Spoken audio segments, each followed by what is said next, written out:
Sa buong buhay ko, ngayon ko lang napagtanto na ang pagmamahal ay parang blankong papel na kailangan mong sulatan para makabuo ng storya, saan siya yung blankong papel at ako ang panulat.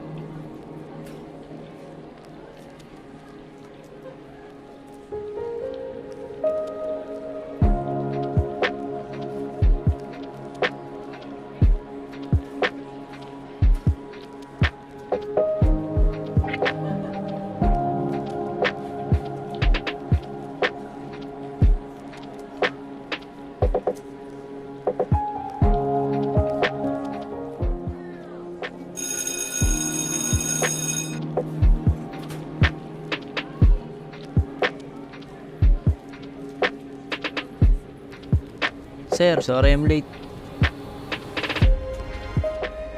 O Gando, late ka na naman. May problema ba? Wala po, sir. Okay, go back to your seat. Ay, Beo, sigado. Ay.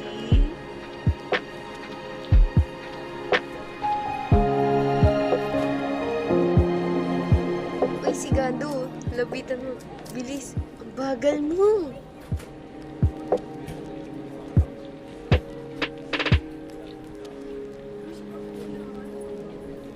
Nagsimula lahat noong nagpakilala tayo sa isa't isa.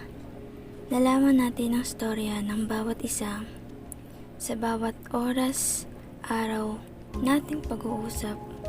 Napapangiti na sa iyong mga pangungusap. Hinihiling na huwag magbago ang lahat.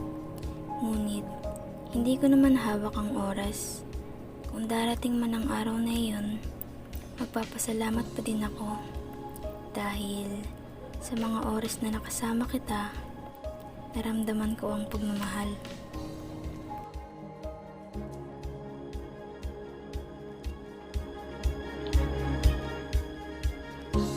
Sa dami ng napagdaanan ko, ngayon ko lang napagtanto na ang sarap palang mapunta sa tamang tao.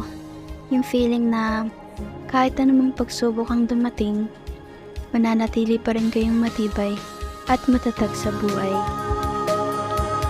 Darating din ang tamang panahon na uunawain ka at mamahalin ka ng totoo. Hindi man ngayon, baka sa susunod.